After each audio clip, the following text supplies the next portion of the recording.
Okay, this is Tom Winifrith here with Cathal Friel, who you know from numerous companies, so many I've forgotten them all, on the market, who's the chairman, and Aiden Lavalle, who is the CEO of European Green Transition. Have I got that right? Absolutely, Tom. That's absolutely European Green Transition PLC. The only thing maybe Very, very it's catchy name there, Cal. Easy, and snappy. Cal, I'm going to start with you. There is a lot of talk about how smaller company markets in the UK are dead. There are very few IPOs. There are numerous companies delisting, saying that public markets don't give appropriate valuations for companies.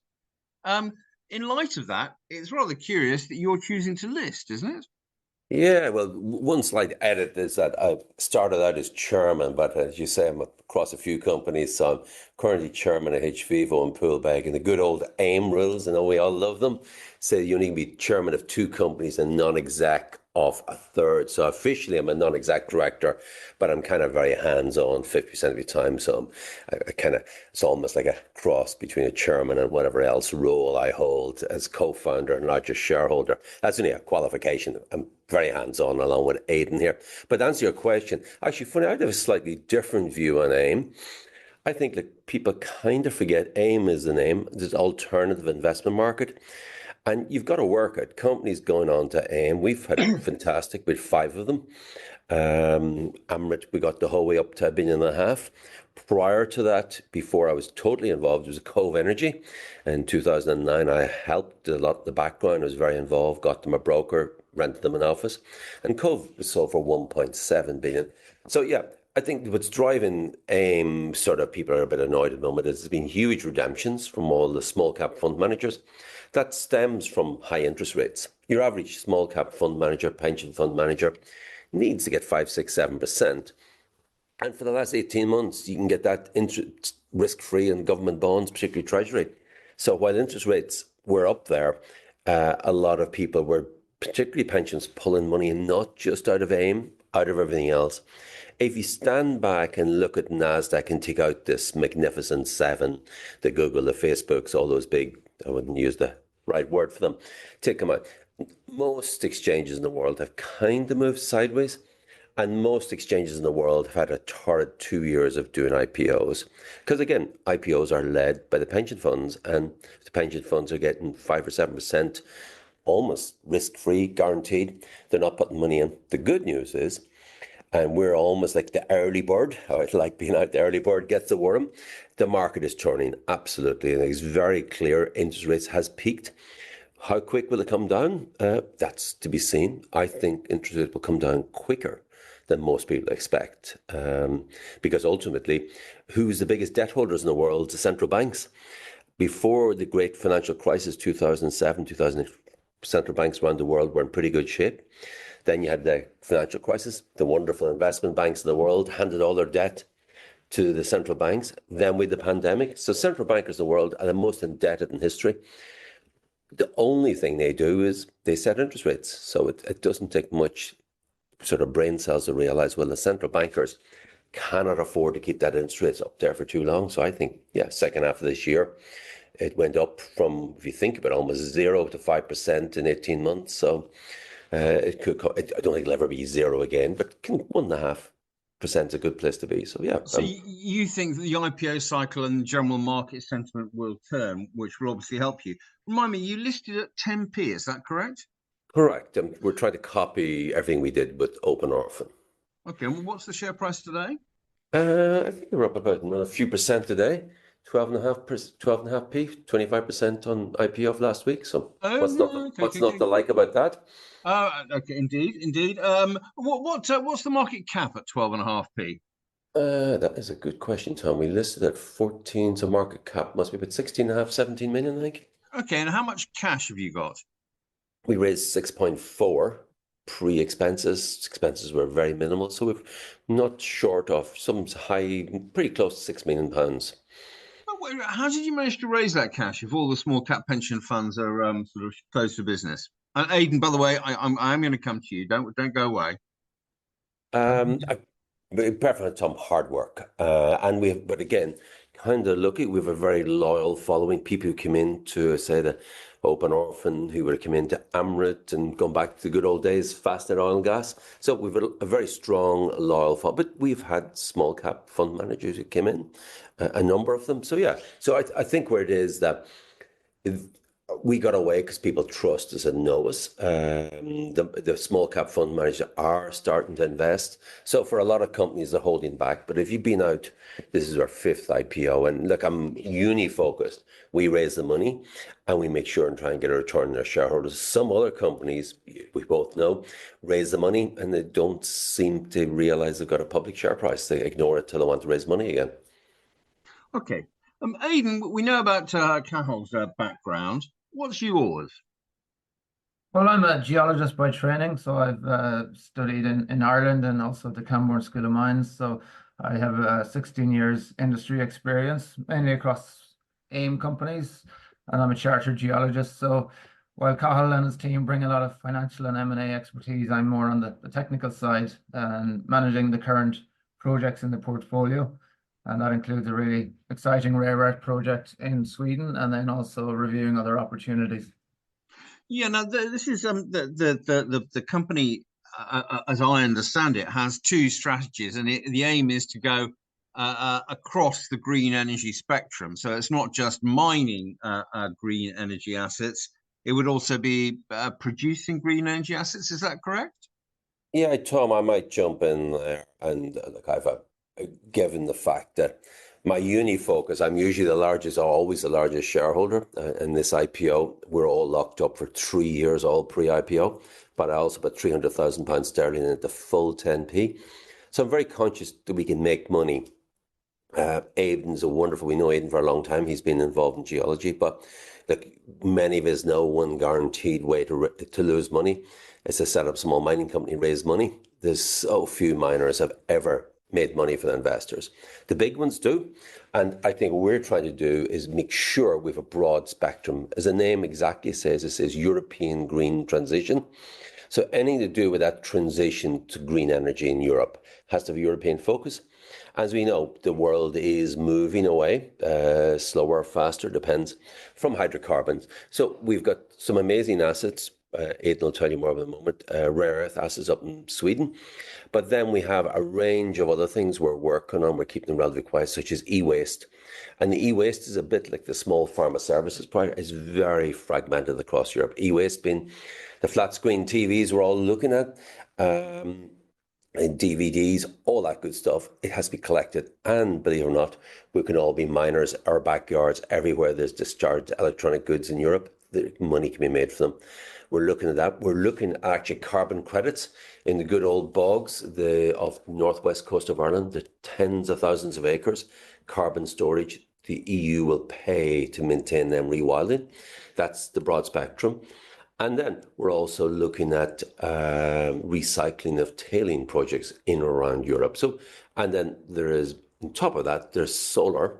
We like doing acquisitions, distressed asset, 10p, uninvested pound as our term. So there is actually, with those high interest rates that attracted all the pension fund managers away from IPOs, those high interest rates now have caused huge problems for solar panel players and wind farms who are massively leveraged. So there's interesting opportunities that we're looking at there as well. Does that give you a broad spectrum?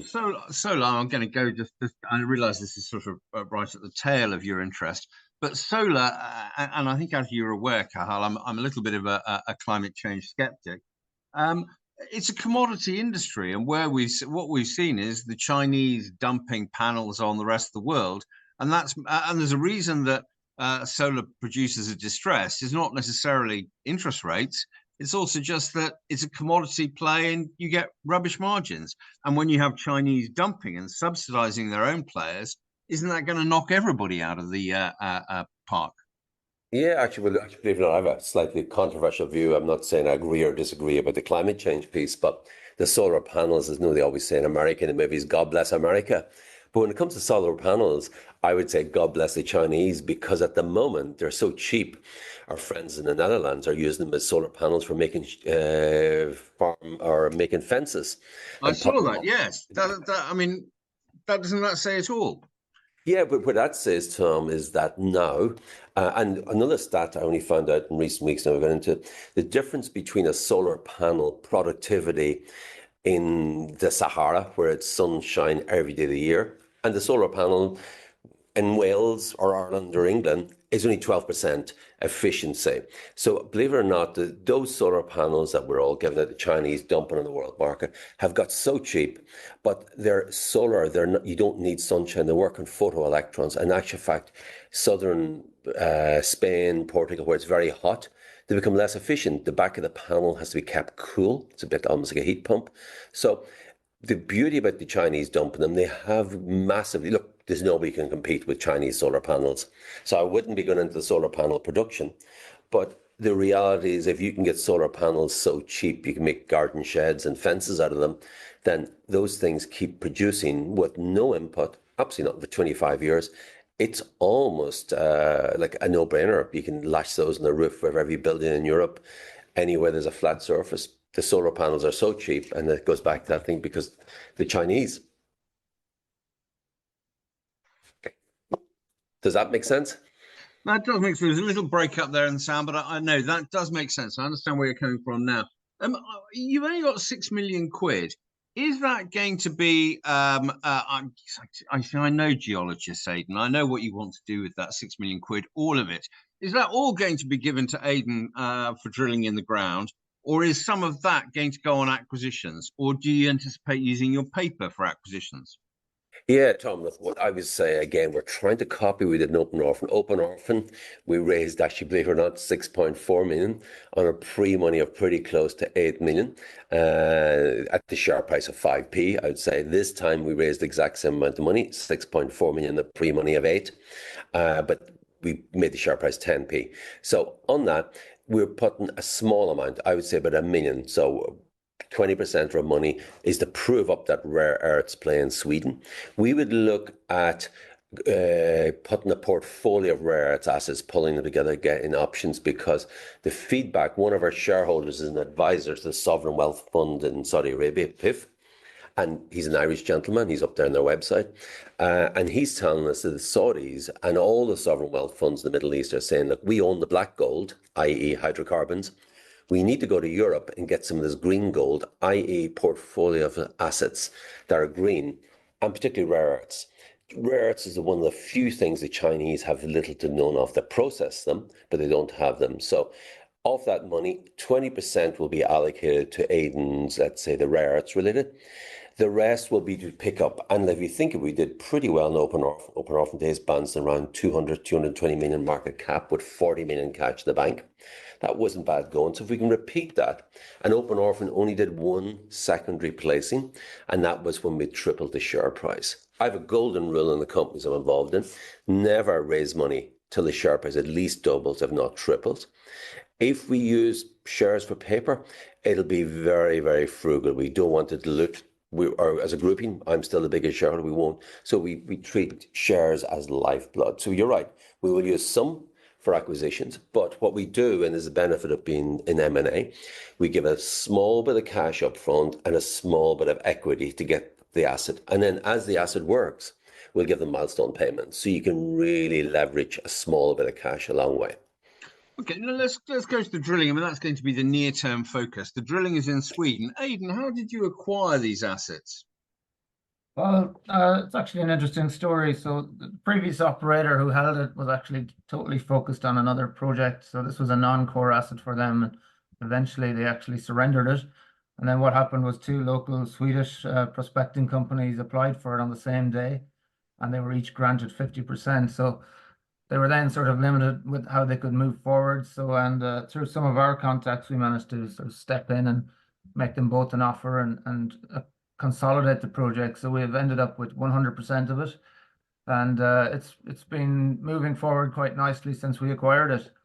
Historically, the resource was sort of where the project was based around. So somebody had started drilling and hit rare earths, and they literally just stepped out 40 meters either side and eventually ended up with a resource without ever having done, the bigger picture, stepping back, understanding the controls on the mineralization and the potential for the project. So since we have acquired it, we've actually done a lot of work, relogged all of the historic drill core. We've come up with a new exploration model, and we've stepped out mapping and sampling and discovered a lot of new zones. So it's actually looking like a really good project, and it's one of the only a handful of rare earth deposits actually in Europe with resources and with a lot of upside. And in addition to that, it's really well located. Rare earths are these are sort of relatively rare minerals which we use in our smartphones and that sort of thing.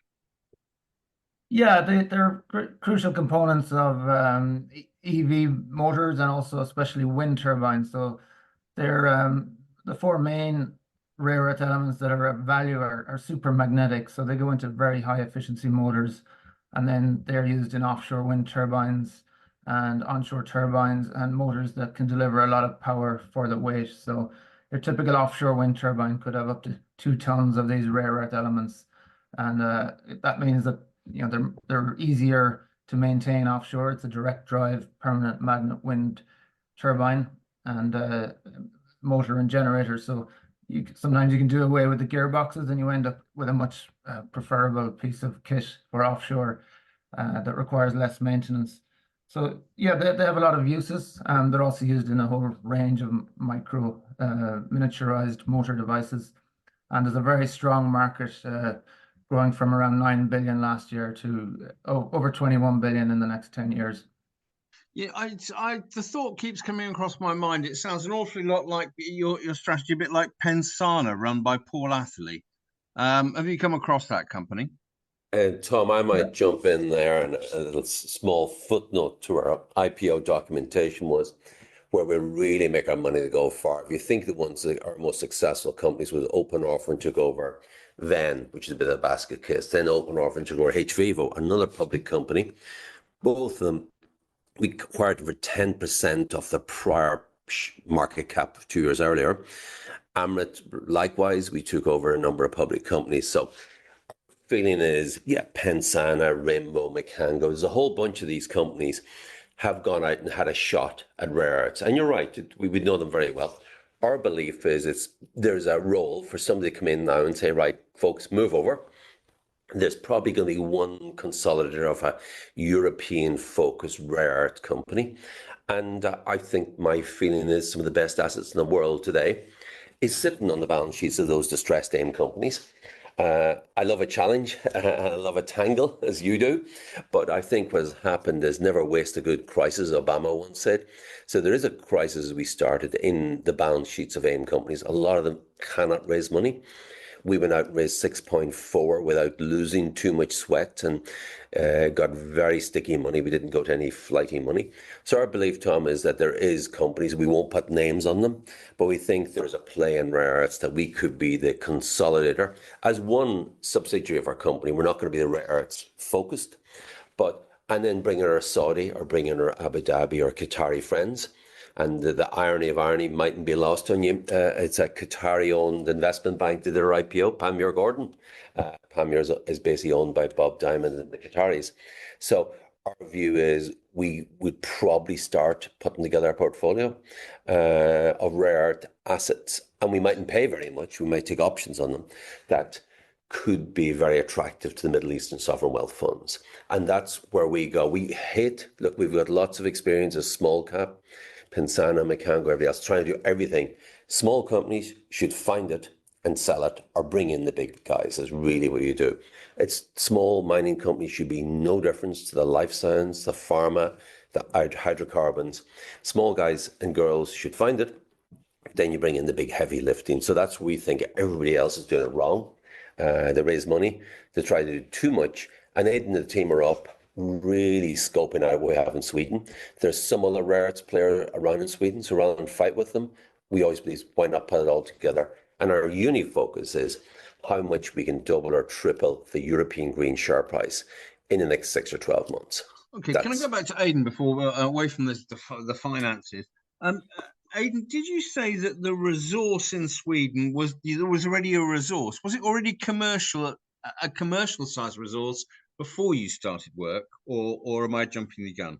Well, the resource is 7.8 million tons at 0.6% total rare earth oxide, which is in minerals called monazite and xenotime. So these are actually routinely recovered. And the really good recoveries on that. So it should, we believe, be commercially viable. But I think, to bring in the big guys, we want to see this as a much bigger resource and potentially a much bigger Okay, project. so let's go back. So it probably it wasn't. You couldn't have put a statement out via RNS. This is a commercial resource when you took it over, but No, you've it's a done hard this. historic resource estimate, so it's a non-current under the rules. Okay, We didn't drill how up. much Yeah. drilling will be needed before you can make a statement? This is a commercial resource.